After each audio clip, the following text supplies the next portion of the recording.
Everyone, welcome back to my YouTube channel. This is C Deepa Gupta.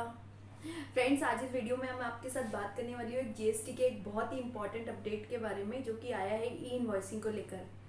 Friends, जैसे कि हम सभी जानते हैं कि present limit of GST E invoicing is 5 crore, यानी कि वो सभी असेसीज जिनका एग्रीगेट टर्नओवर फाइनेंशियल ईयर 17-18 से लेकर अब तक किसी भी साल में अगर 5 करोड़ को क्रॉस किया है तो उन्हें ई इनवॉइसिंग करनी पड़ेगी।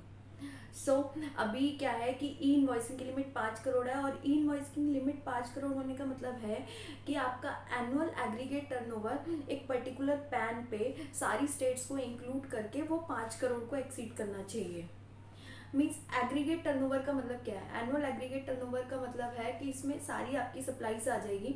Supply of goods, supply of services, taxable supplies, exempt supplies, export of goods और services, everything will be included in annual aggregate turnover.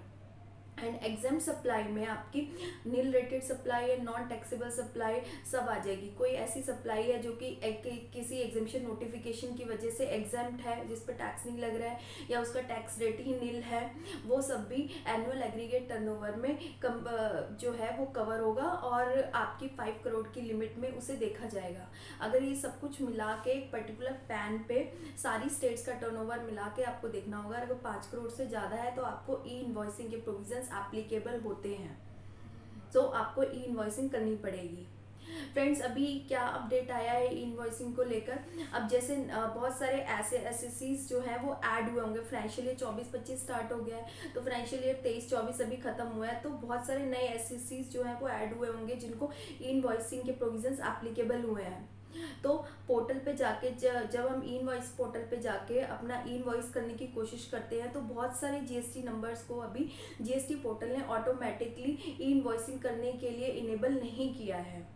तो उस केस में क्या है कि जीएसटी जो डिपार्टमेंट है उन्होंने एक फैसिलिटी प्रोवाइड कराई है कि अगर ऑटोमेटिकली जीएसटी पोर्टल ने आपको ई इनवॉइस पोर्टल ने अगर ऑटोमेटिकली ई इनवॉइसिंग के लिए इनेबल नहीं किया है तो आप सेल्फ इनेबल मतलब खुद से पोर्टल पे जाके इनेबल कर सकते हैं। ई इनवॉइसिंग पोर्टल पे जब आप जाएंगे तो वहाँ पे आपको सेल्फ इनेबलमेंट का एक ऑप्शन मिलेगा, जिस पे आप जाके अपनी डिटेल्स डालेंगे तो पॉर्टल जो है आपको ई इनवॉइसिंग के लिए इनेबल एक्टिवेट जो है वो फीचर हो जाएगा आपका। अगर ऑटोमेटिकली नहीं दिया है आपको ये ऑप्शन पोर्टल ने, तो आप सेल्फ इनेबल भी खुद को कर सकते हैं। तो यही एक अपडेट आया है, क्योंकि बहुत सारे जीएसटी नंबर्स पे प्रॉब्लम आ रही थी कि ऑटोमेटिकली पोर्टल जो है उनको ई इनवॉइसिंग नहीं करने दे रहा था। ऑटोमेटिकली पोर्टल ने फंक्शनैलिटी उनके लिए एक्टिवेट नहीं की थी, तो फिर इसीलिए जीएसटी डिपार्टमेंट ने क्या किया, एक सेल्फ इनेबलमेंट का ऑप्शन दे दिया कि अगर ऑटोमेटिकली नहीं हो पा रहा है तो आप खुद से जाके उस फंक्शनैलिटी को एक्टिवेट कर सकते हैं और अपना ई इनवॉइस जो है वो बना सकते हैं बिना किसी परेशानी के। तो आई होप आपको समझ आ गया होगा, और 5 करोड़ की लिमिट आपको कैसे देखनी है ये भी आपको समझ में आ गया होगा। फ्रेंड्स, जो ई इनवॉइस होता है वो आपका B2B ट्रांजैक्शंस पे जो है वो एप्लीकेबल होता है, और इसके अलावा एक्सपोर्ट की ट्रांजैक्शन B2B आप कोई इनवॉइस बना रहे हैं या कोई एक्सपोर्ट का इनवॉइस बना रहे हैं तो उसके लिए आपको ई इनवॉइस बनाना पड़ेगा। बट अगर कोई B2C इनवॉइस है या कोई एग्जाम सप्लाई आप कर रहे हैं तो उसके लिए ई इनवॉइस मैंडेटरी नहीं है। ये इनवॉइसिंग की कुछ प्रोविजंस है। आई होप आपको क्लैरिटी आ गई होगी अब। अगर आपको आज का ये वीडियो अच्छा लगा हो तो प्लीज़ इसे लाइक कीजिए, वीडियो को शेयर कीजिए, चैनल को सब्सक्राइब कीजिए।